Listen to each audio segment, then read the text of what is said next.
a little voice in your head tells you, you don't belong here. Ugh, she's a diva, she's mean. I'm late to everything. What if everything that I've done is just pure luck? What if I don't deserve to be here? There's probably someone better than me who deserves this more. Who do you think you are? People don't know how to differentiate between being egotistical and then being someone who is proud of themselves. Self-doubt that I've had since I was like young. That's insane. When you don't feel confident, how do you act like you are? How do you fake it till you make it? What are your tricks? I had to change what I'm doing based on what people like, not based on what I want. So what if we fail? A winner is nothing else than a loser who tried one more time. What's the balance between being humble and self-sabotage? You wouldn't have the imposter syndrome unless you're in the room that you wanted to be Exactly. in. Welcome to the club. You probably have the imposter syndrome too.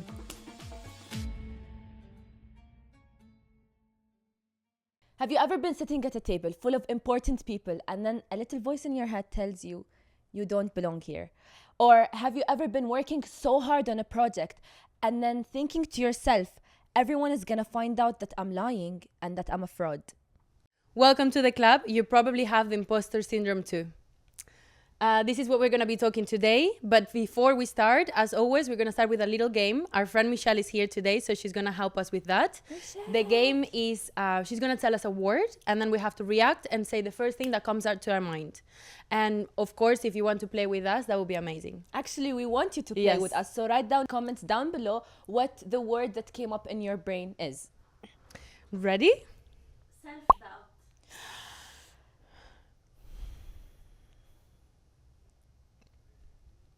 Achievement. Wow. Nothing is coming out of my self-doubt. Often. Oh wow. Anxiety. Dochi. Almost every day. Dochi. Anxiety. Keep on trying me. You know what? Guilt. These are difficult words. The first thing that They came have to to my do with guilt. imposter Okay. syndrome though. Yeah, no, of course, they're good. Guilt. Guilt. Rare. Oh, I said not doing enough or not being good enough. Okay. Overthinking. Oof, always. Billy. Always. Do you not overthink? I do, but I think you overthink way more than I do. Yeah, probably. Comparison. Thief. Comparison is a thief of joy. So Wow, that's so deep. Where did that come from? Who are you? Maybe my frontal lobe is developing. Yeah. Wow. Comparison, killer. Oof. Yeah. It kills dreams if you're constantly comparing yourself with That's other so people's true. achievements. That But is so true. I mean, especially in this industry, it happens a lot. It's like when we were younger, or like back in the days before social media existed, everyone compared themselves to people around them, their cousins and stuff like that. But now the comparison is like insane to everyone else in the world. People in private jets, people literally from everywhere. We don't know what's real, what's fake. Yeah. So it's much more common now. I don't think anyone does not go through it. But it's always good to remind yourself that no, let's not do that. yeah, exactly. Yeah. And work towards not doing it anymore. Yeah. Do you have another one? Fear of failure. Oh, constantly. Number one. That's yeah. my number one fear. That's what I'm gonna say. That's a really good question.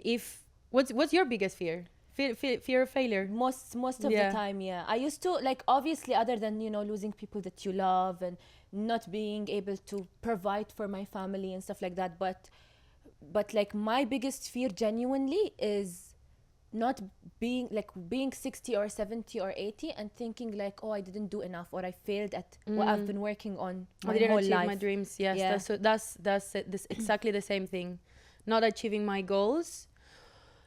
It's at the same time, it's very dangerous, because when I was way younger, when I was like 17, 18, in my mind I was, when I turn 25, I'm gonna be this and this and that, and then I turned 25 and I wasn't, and then life carried on. It's fine. Yeah. So it's important to know where your goals are or what you want to achieve, but don't put a time frame, because life happens in between and so many things can happen. So And you have to like take on the journey, because I remember when I was like in middle school, the life that I have planned and drew for myself is completely different than the one. I mean, like 180-degree different than the one that I am living now.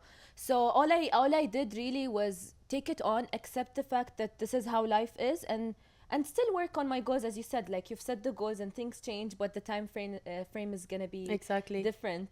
Okay, since we're talking about imposter syndrome, Mm. I want to know what imposter syndrome is to you, because a lot of people don't really know what imposter syndrome means, even though maybe they have been through it. I want to know what it means to you, and tell me a moment in your life where you felt like an imposter. I think you explained it really well at the beginning. Okay. Imposter syndrome is when you feel like you don't belong to a place, or that you don't know enough about a subject to talk about it. And I think for us as an actresses, we're constantly thinking, why did I get that role? Did I actually deserve it, or was it pure luck? Why am I sitting in this table surrounded by producers and directors? Are they gonna actually realize that I'm not the person who I say I am? And I'm, it's like this constant voice that you have in your mind that tells you you're not good enough, you shouldn't be there, you don't deserve this. And it unfortunately happens quite a lot. One of the most recent times that it happened, it was when we decided to start this podcast.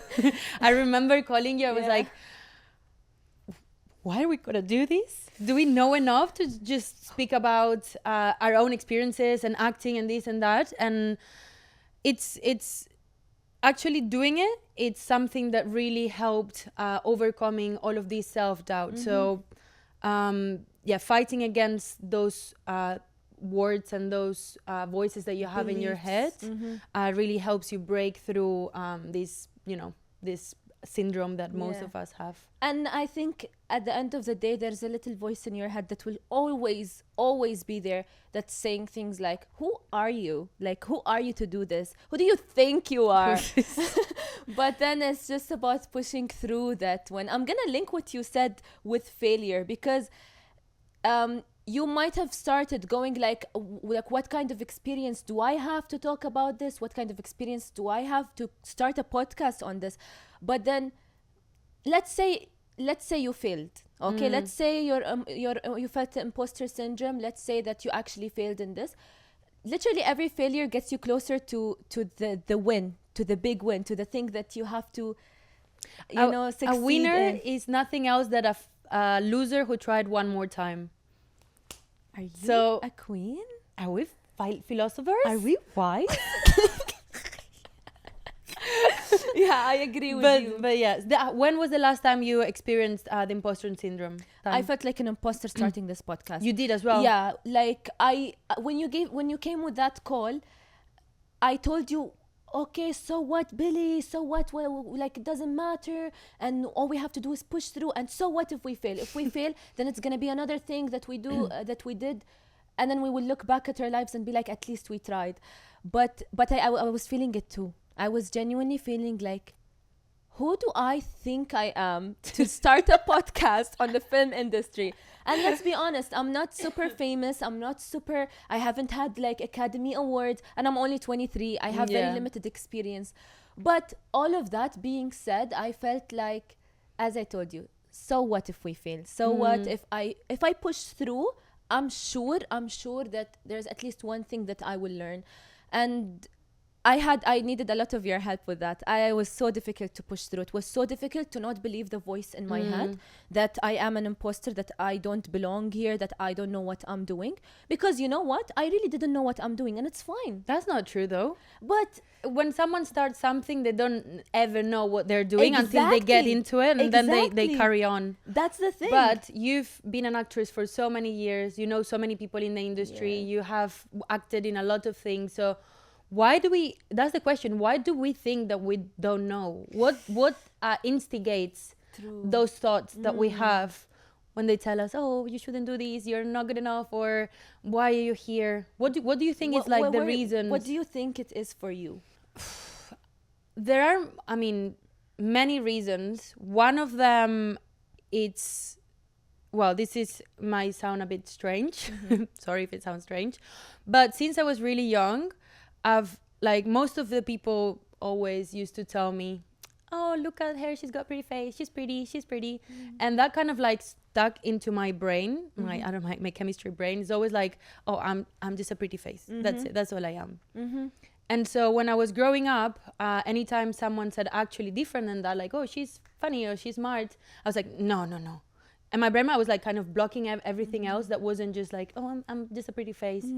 So I think like when I actually started doing things for myself and acting and moving out of my country and starting the podcast, I've always had in mind, okay, maybe I'm here just because of I've got a pretty face or whatever. No, and I never really believed in myself as, you know, like as Someone a talent who's or super someone smart, someone who's super talented. So I feel like it all comes from like self-doubts Yeah. that I've had since I was like young. To me, honestly, if someone comes to me and says, oh, you're funny or you're smart or you're I don't know, you're intelligent, that means 1,000,000,000,000 times more than if someone just says, oh, look at you, how pretty you are. Yeah. That's to me is like completely like vain. Yeah. But I think like some of the self-doubts that I have come from that.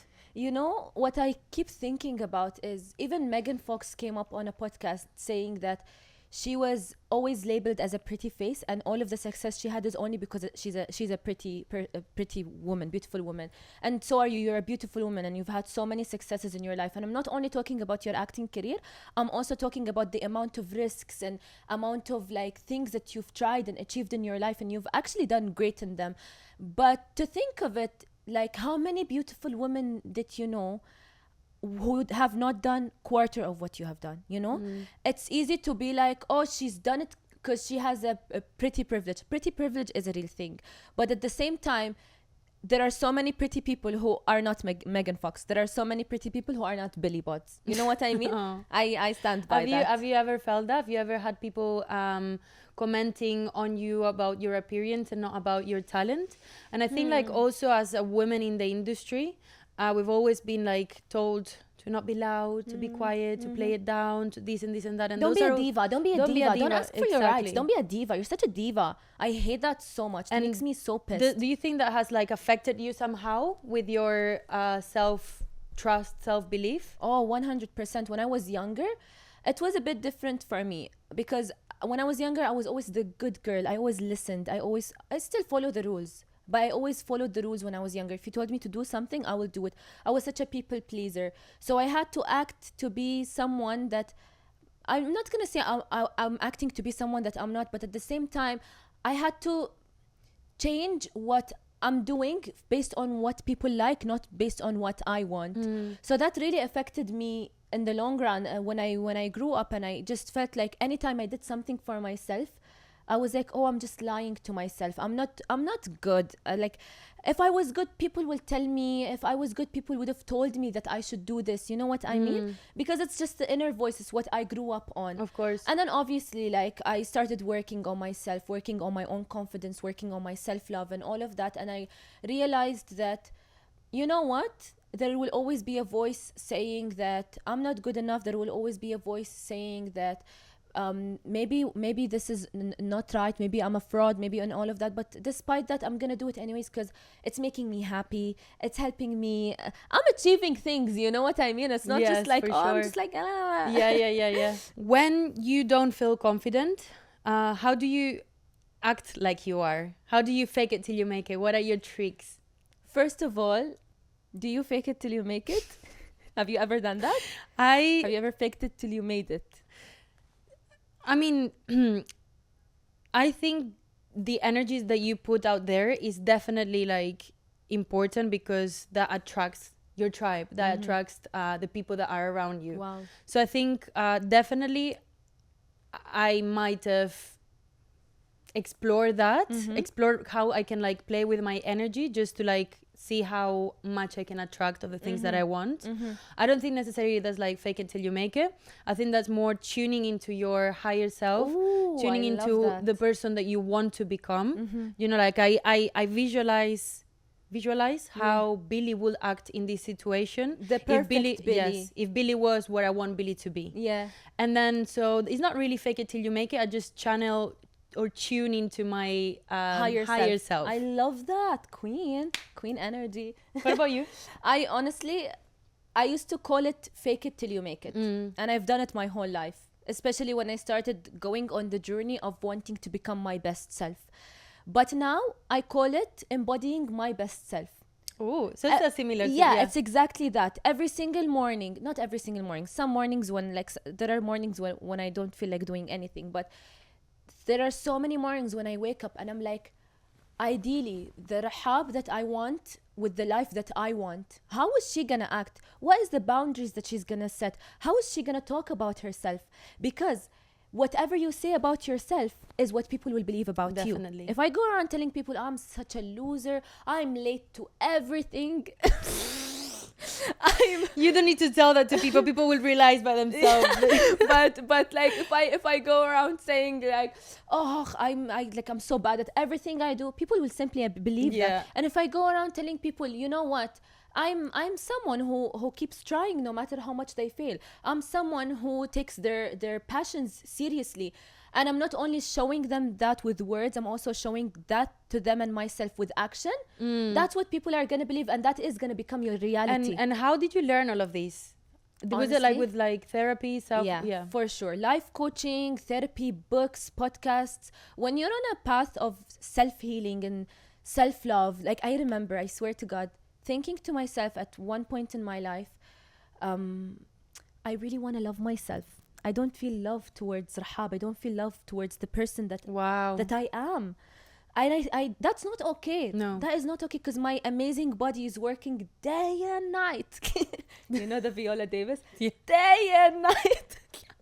Anyways, my body is working day and night to pump Keep blood, you alive, breathe, yes. keep me alive.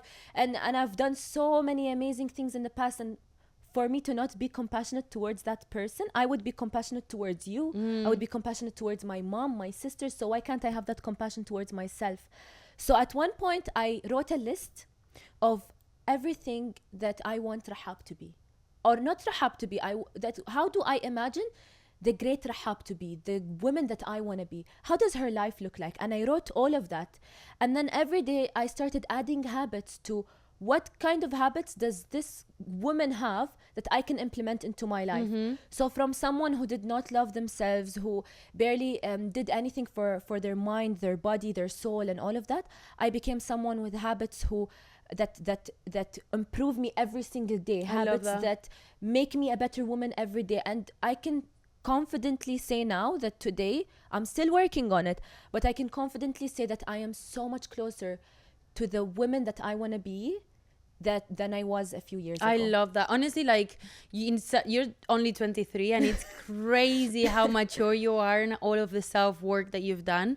I've learned so much from you since I've met you, but like one of the things that I take the most that you've taught me that I will never forget is that sometimes being humble, it's important. Obviously not sometimes. Being humble is like number one rule. But who's going to know about what you've done or your work or what you're working on or your passion and everything if you don't express it? And that's something that also, going back to the imposter syndrome, like I feel what's the balance between being humble and self-sabotage? Because I've noticed that for so many years, even though I was doing things and I was traveling and working and being in projects and learning languages, etc., I've always been like, oh no, but I'm not doing anything. And yes, but like, yeah, let's talk about something else. You know, I never had the strength to sit down and when someone asked me, say, yeah, I'm doing this and I'm happy and I'm very proud of everything that I'm achieving. I've never had that power until you came into my life.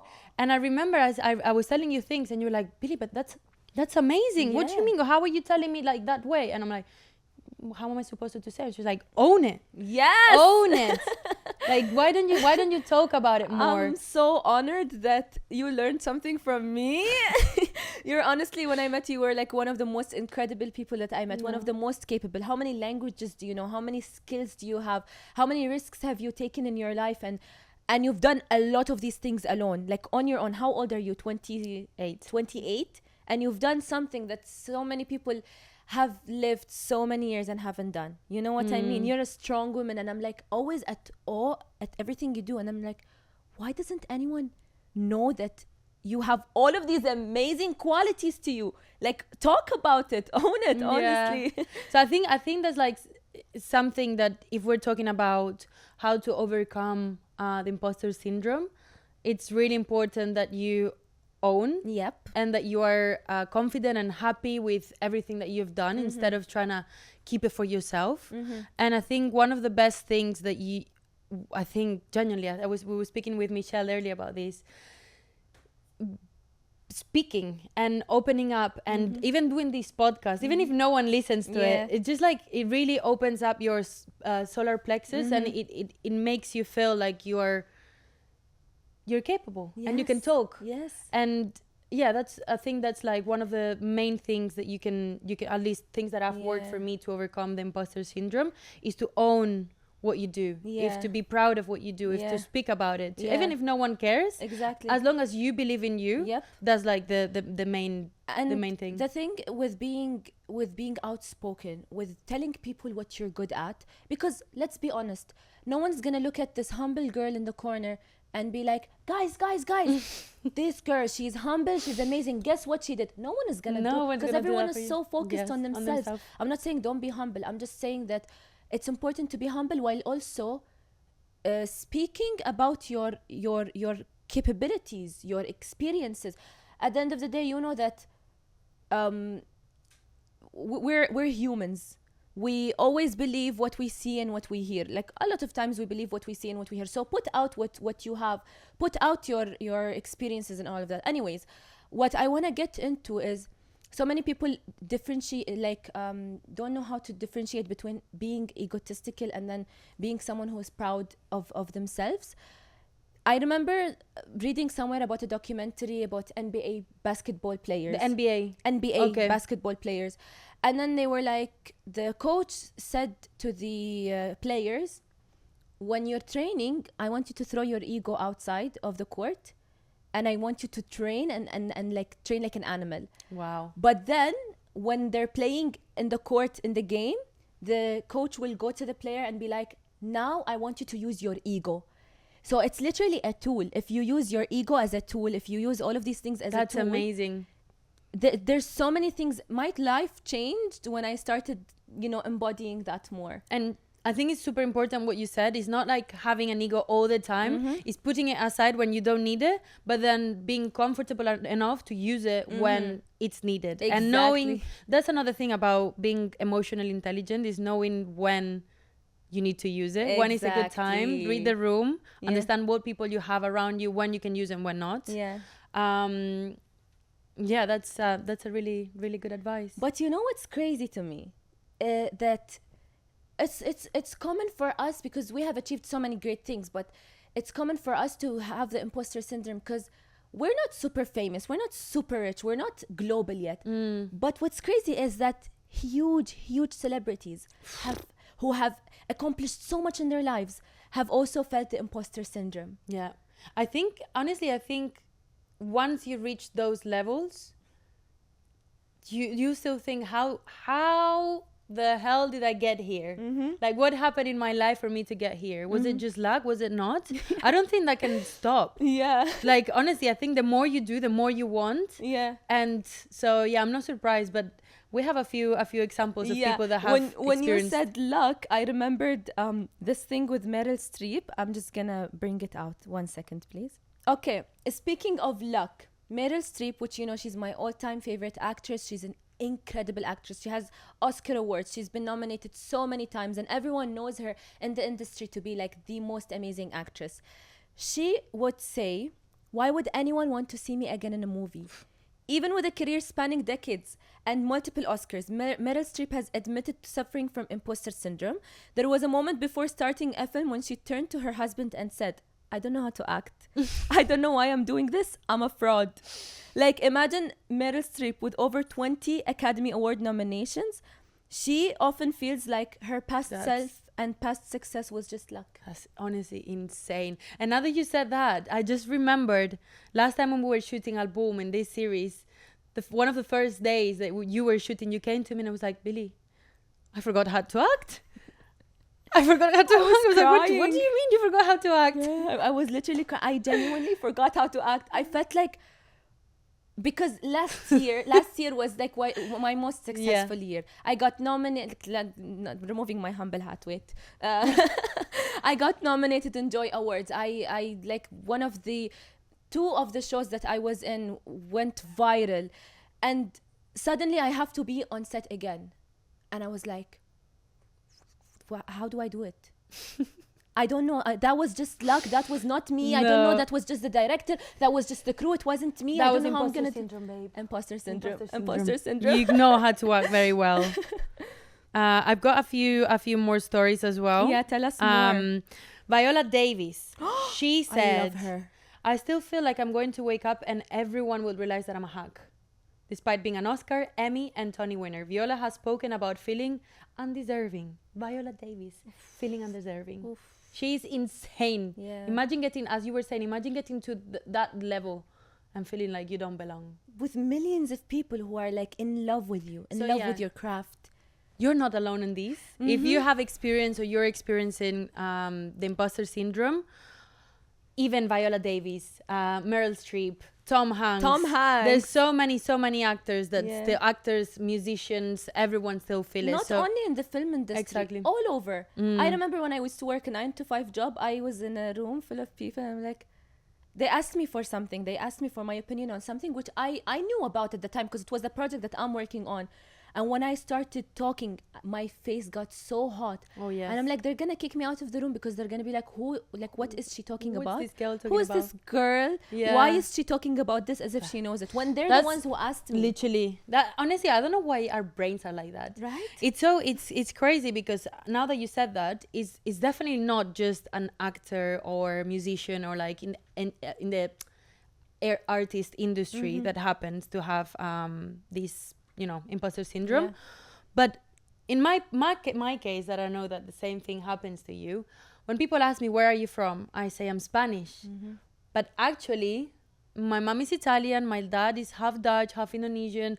I lived in the UK. Now I'm in Dubai. So when people ask me, where are you from? I say Spanish straight away just because I grew up there. But am I actually Spanish? Where am I from? Like, what's my identity? Like I struggle with that so much. Yeah. And also for like, when I have to audition for roles, people can't really categorize me. My surname is Van der Veen, but then I look Spanish, but then I've got an Italian passport, and it's always so confusing. And I think that also like influence on my imposter syndrome beliefs that I have. How did you deal with that? It's difficult. I don't think I have learned how to deal with that. Like, to me, I'm Spanish. That's it. But for Spanish people, I'm not Spanish enough. Yep. Do you know what I mean? I know exactly well, what you mean. definitely know what you mean. Because I'm Egyptian. I was born and raised in the UAE. And the UAE is like my home. It's like my country. And I'm so in love with the place. And I grew up with it literally because the UAE has been growing so much since I was born, since 2001. Actually, since the 70s. But mostly the big changes happened after 2000s. So I saw all of that come to life. And the first accent that I learned was the Emirati accent, even before the Egyptian accent. And I relate so much to the culture here. But at the same time, I'm Egyptian and my blood is Egyptian. And there's so many Egyptian traits in me that I love. My mom and dad are Egyptian, but I never go to Egypt. So I'm always like, when someone asks me, where are you from? I'm like, well, I'm Egyptian, but I was born and raised here. Yes. But my accent is Emirati because I was born and I just feel the need to always justify myself.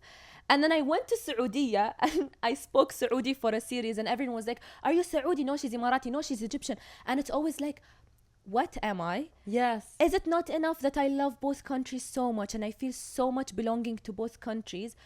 I just started telling people, like, it's enough that I'm Arab. I'm an Arabic girl and I'm proud of it. I'm an Arabic girly. Yeah, I'm an Arabic girly. I relate to every Arabic culture and I'm proud to be Arab and khalas. Yeah. Khalas. But it does shows that the imposter syndrome comes from so many things. But I do really believe that the root of it it's from beliefs that you have since you were a child. For sure. Things that happened when you were young, beliefs like, for example, you were born in Egypt, but like you were born here, but your parents are from Egypt. That's all like things that come from a very, very young age. And No, that's I saw a doctor about, I don't remember what's his name, but he was very well informed about this subject. He said that imposter syndrome happens to people because sometimes, and in some cases, يعني, the person will grow up acting a different way or having the need to act a certain way, that when they grow up it just carries on with them, so they feel like they're always acting. And it doesn't necessarily have to be at home, it could be at school. You have to act like you're good, or like when you're at gymnastics you have to act like you know what's going on, and then all these kids around you are way better than you. That's so true. And so it stems maybe from that, and it's definitely a belief, because with emotions I feel like you can't really question them. Emotions, you just accept them, but with beliefs you genuinely have to sit and question them and be like, why do I think that? That's Why so do I true. think that I am not good enough? Why do I think that I'm not well informed? Can I tell you a really, really nice thing that you could do if you struggle with imposter syndrome? course. And it genuinely helped me a lot. Listen to this, Michelle, you're gonna love it. Okay, so what I want you to do if you're struggling with imposter syndrome is, I want you to bring a huge board, like a huge paper board, whatever it is, and bring some coloring pens, and I want you to draw lines, and each basically block will be a year of your life for the past 5 years. So it will be, for example, 2020, 2021, 3, 4 until 5, and then you will draw a line in the middle, and at the top you will write the year number and then the achievements of that year, and then down you will write all the challenges that you have overcame. Okay. So let's say you lost a loved one, let's say you did a huge project that you never thought you will be able to do.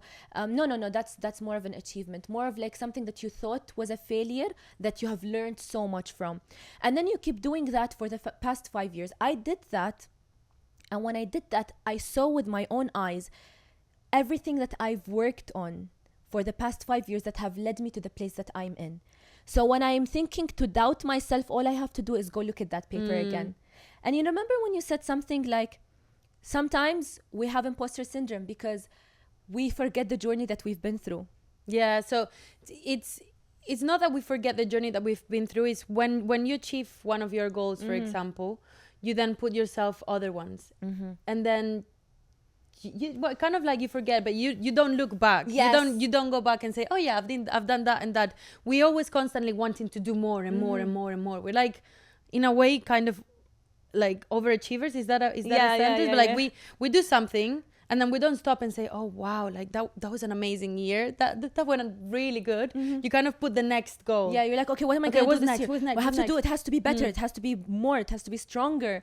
So I think if you try to do that, you'll see with your own eyes how strong you are for going through all of that and for achieving all of that. And it will just help you understand yourself better generally. No, I love that. Do it when you go home, yeah? I will do it. Will you do it? And if you want, you can share it with us and, share your achievements, share your failures that you have learned so much from. We would love to have that on our Instagram DM. We'll put our Instagram here, the Two Tails One Take Instagram and TikTok. So please make sure to follow us because we put short clips over there and it's easier for us to communicate. I love that. Yeah. And I think like being in our industry as well, we are in a world where we're always constantly judged and looked at, and oh, she's put on weight, she can't do that role anymore. Oh, she doesn't look like she did 5 years ago. Oh, she's aging, she's not we're always constantly being judged. So it's really difficult not to put that pressure on you and to go on with life gracefully. So I think the exercise that you said is super important to actually be present, but also look back and be happy with what you've done. Nice. Do you think that improving your self-confidence helps you with imposter syndrome? I think there's definitely a correlation between improving your self-confidence and the imposter syndrome. But honestly, I think the imposter syndrome is something that you will have throughout your whole career in one way or the other one. I think there are things that you can do to get better. Improving your self-confidence is definitely one. Doing the exercise that you said is definitely another one. Speak with people is another one. I feel like when I speak with you, when I tell you, okay, this is happening in my life, and I feel like I don't know what I'm saying, and you remind me of what I've done, that sometimes I don't remember, that helps a lot. But I think, as we were saying, the more you achieve, the more you want. So then once you get there, you're like, okay, so what's the next? And you always constantly will have that thought in your mind of, what if everything that I've done is just pure luck? What if I don't deserve to be here? There's probably someone better than me who deserves this more. You know, I think is that something that unfortunately will be there, but there are definitely exercises that can help you overcome it a little bit. Can I say something? It might be a hot take, and I don't know how people will perceive it. Is, you said, what if someone is better than me who deserves this more? So what if there's definitely going to be someone better than us out there who deserves this more. But you're here now. You're here today, and what are you going to do about it? Since you got it, since you're the one who got this opportunity, what are you going to do with it? So I think some people are like, no, but some people deserve this more than that. And it's like, khalas, it's there now. It's here now. Why, sorry to say this, but why aren't they in your place? It's for sure because you've done something right. It's for sure because you've worked in a direction that ended you up to be in the position that you are today. You know what I mean? How do you think that it's correlated, self-work and self-confidence And imposter syndrome? I feel confidence, let's say what I think it means first. Confidence to me is, I like to always put stories and stuff because it helps me understand and explain things better. Imagine you're a manager and you have an employee, and you trust this employee so much because this employee, whenever they say, I'm going to do something, they actually do it. And whenever you put them in tough situation, they actually do it. On the other side, if you have an employee who keeps saying, I'm going to go do this project, I'm going to do that project, and they never do any of that. Yeah. So obviously, you will be more confident to trust the first employee rather than the second one. So I think it's the same thing with yourself. If you keep telling yourself that you will do something and you never do it, I think your confidence is not going to be so strong. I love that. It's not about like, I love myself. Like, affirmations are amazing and everything, but when you actually take action and prove to yourself that you are able to do it, that raises your confidence. Okay, so that's to you what confidence is. Yes. Being doing what you say that you can Exactly. you're gonna do, and actually do it. That's like for you what confidence is. What builds confidence and what makes you confident in yourself. So it's basically like you've got yourselves back because you've proved to yourself so many times in the past that you do have your backs, yourselves back. So it's the same thing with imposter syndrome. If you're confident, if you have good confidence, it means that you have proven to yourself that you are capable. So your imposter syndrome is not going to be as strong, you know what I mean? Yeah, I see what you mean. But also, again, despite all of that, you still might have it. And I think the best thing to do is just to push through with it. Yes. And honestly, I think I've heard that so many people that are narcissists, they don't experience this imposter syndrome because they think, oh yes, of course. What do you mean? I deserve to be here. I'm the king of the world or the queen of the world. Look at me, look at me, look at me. So people that are narcissists don't experience this type of. So it's good if you have imposter syndrome. So if you have imposter syndrome, I feel like you actually have some emotional intelligence. You ask yourself questions, and it's not about you connect with yourself as well. So honestly, if you have it, it's not a bad thing. You just need to learn how to. You just need to learn how to navigate through it. Yeah. There is another really good exercise that you can do for the imposter syndrome, and it's for anything that you, for example, don't believe that you are. In our case, when we think we're not successful, we're gonna use that, reverse it, and write in a notebook, I am successful. Ooh. Then you write because, and every day for a whole year, you have to write why you think you are successful. Wow. I am successful because I have just been booked as a lead role in this TV series. I am successful because people ask for advice. You're I am rewiring successful. your brain. So you're literally creating neural pathways that will make you actually believe all of this. So like after 1 year, you're gonna have 365 reasons of why you are successful. That's insane. They always say for a habit to stick, you have to do it for 21 days. 21 days. So imagine if you're rewiring your brain, even if you don't do it for a full year, if you do like 3 a day for 21 days, you can still have the same effect. Exactly. That I have done a billion times. Yeah, even someone like, for example, someone who's lazy. Yeah. You write the opposite. I am Productive. I am productive because, and then you have so many things that you can. I'm productive because today I had, I don't know, 90 grams of protein in my breakfast. First thing, Yeah. whatever comes to your mind. But when you do that constantly, you're literally creating neural pathways, and then you also find things to do so that you don't run out of. That is so true. So that's a really good way for you to carry You know on. what made me actually stick to the gym is I kept telling myself I'm gonna go and take nice pictures of myself in the gym, and I made it a whole like content thing. Did you actually? Like actually, it helped me stick to the gym because then now I'm thinking I'm gonna be cute and go take nice pictures. That's so. And at the funny. same time, I'm going and I'm working out. Yeah. Okay, talking about imposter syndrome and like the things to do that will help you get over it or overcome it. You know what keeps coming in my mind? Something that you always say is surround yourself with people who will push you to become a better person. Oh my God. The creative family that you will have, I think, is the most important thing when it comes to imposter syndrome.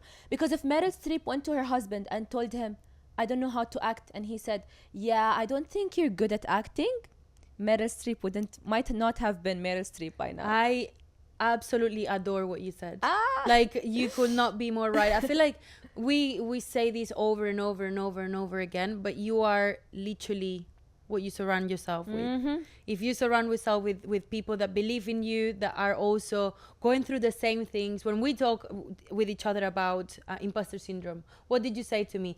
No, you've got this, you know how to speak about acting, you've been doing it for so many years. Even though you had the same worries, you pushed me through it.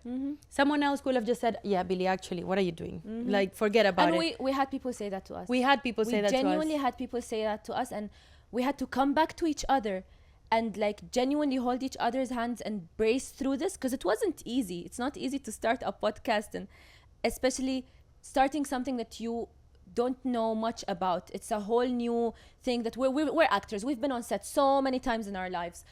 But to start a podcast, it's new grounds for us. It's new grounds, and genuinely, like, we are learning so much from Yeah. it. So much, and we're enjoying every day, and like bringing guests here, learning from the guests.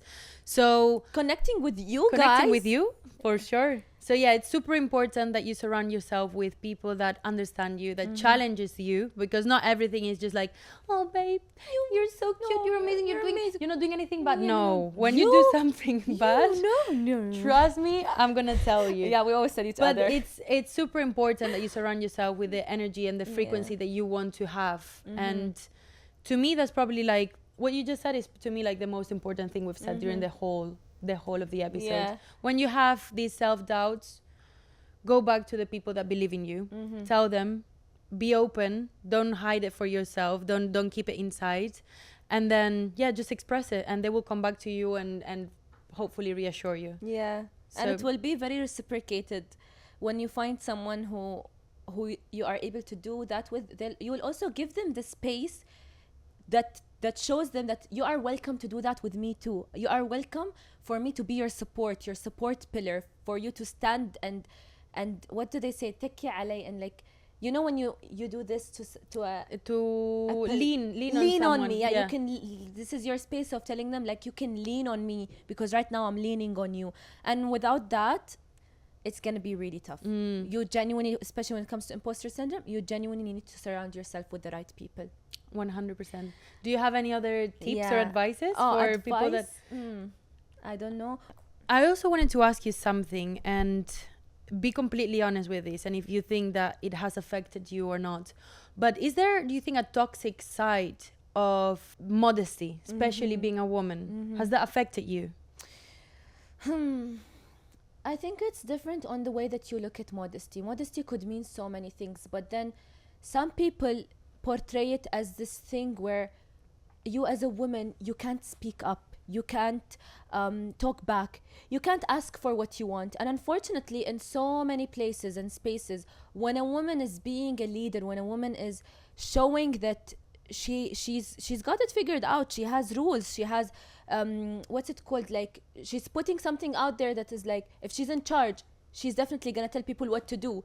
And then people will always be like, ugh, she's a diva, she's mean, she's this and she's that. But then when a man does it, it's like, oh, he's a good leader. He's a leader. We follow him. This man is a strong man. This man is a strict man. But then when a woman does it, she's in her masculine energy way too much. She is hormonal. Someone's hormonal today. Yeah. You know what I mean? And it just drives me insane, because for so many years I thought that I couldn't speak up because I had to be modest. I had to be quiet. Which I think that probably affected also the imposter syndrome. Yeah, because I was like, later when I started speaking up, when I started asking for exactly what I need, I'm like, yeah, but maybe I don't deserve this. Maybe You don't deserve what, to speak up? to speak up. Maybe I don't. For Wow. example, let's say I'm on a set and there's something that is really bothering me, and if I speak up, someone might call me a diva or whatever. I will think to myself, and they listen to me. Let's say they listen to me.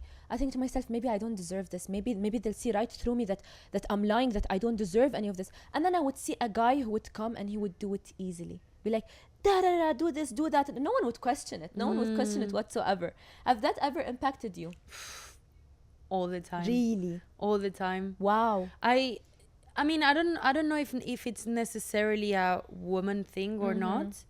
I just many times felt like I didn't know enough to speak about certain thing, or that I had to just be happy. For example, if I got booked for a TV series or a movie or whatever, I should just be happy to be there. You know, and that's one of the things that they kind of like wire us to think or learn in when you start in this career, is you should just be happy to be on set. Yeah, no. You shouldn't ask for anything. You shouldn't ask for more money. You shouldn't ask for this. You shouldn't ask for nothing, because you have been given the opportunity to work.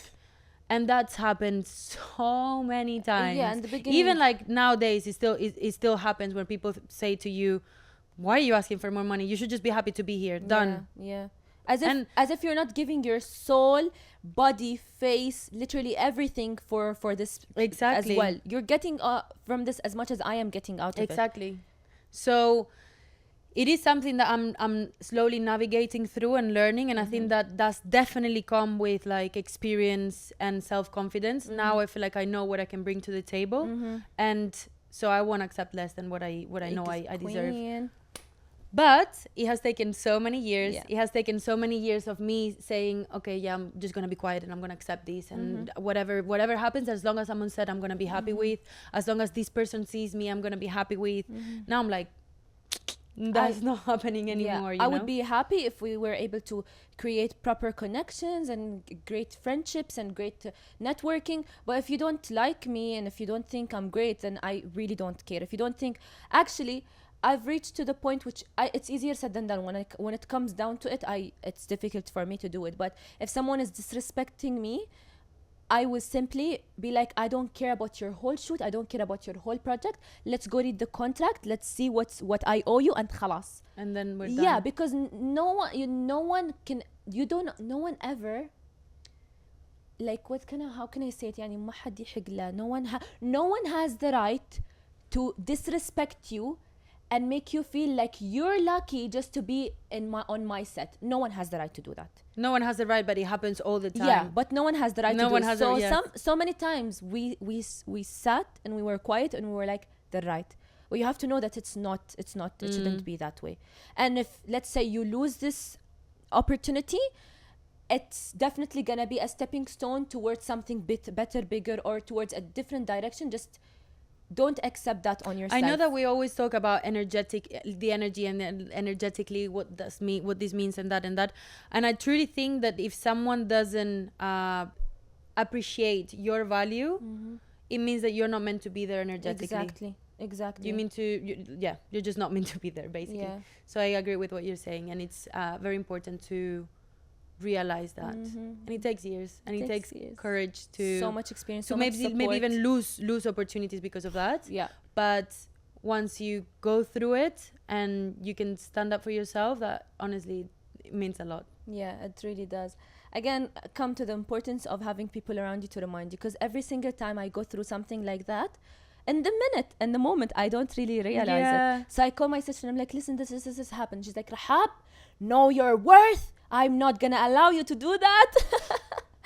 I She's love that. like my manager. I love that. Your sister is so Yeah. cute. Yeah. To do a little recap, I would say that it's normal that you feel like you have the imposter syndrome. I think that it's not necessarily something negative. It means that you're also a person that is aware of themselves, a person that is not a narcissist. Everyone has gone through that experience before at some point in their life. As we said, like even The most the most people. successful people in the industry or in any industry have gone through that.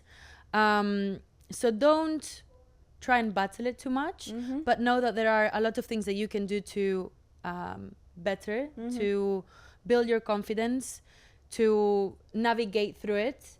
And we have said a few of our own experiences here, but if you have any others that you would like to share with us, I think I would personally be super happy to learn any new ways to Same. to go through it. Yes, I agree with you. And as she said, it's not a bad thing. Actually, in my opinion, it's a good thing to have the imposter syndrome because it means that you care, and it's just good that you know how to navigate with it. And it means that you're also achieving the things that you wanted to do, because if you feel like you have the imposter syndrome, you're actually where you wanted to be. Oh my God, that's I such just a good point. Because you wouldn't have the imposter syndrome unless you're in the room that you wanted to be Exactly. in, getting the role that you wanted to get. So good for feeling like you have imposter syndrome. You should have the imposter syndrome.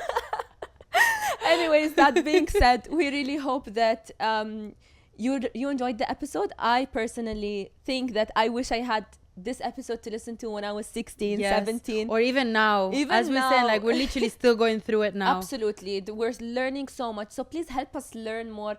Be a voice of like teaching to us as the guests that we usually have are being to us. Exactly. We love you guys. We love you, and I hope that you enjoyed the episode, and we will see you next week. Please make sure to subscribe, like, and share this episode to anyone who you think it will resonate with. Bye-bye. Bye.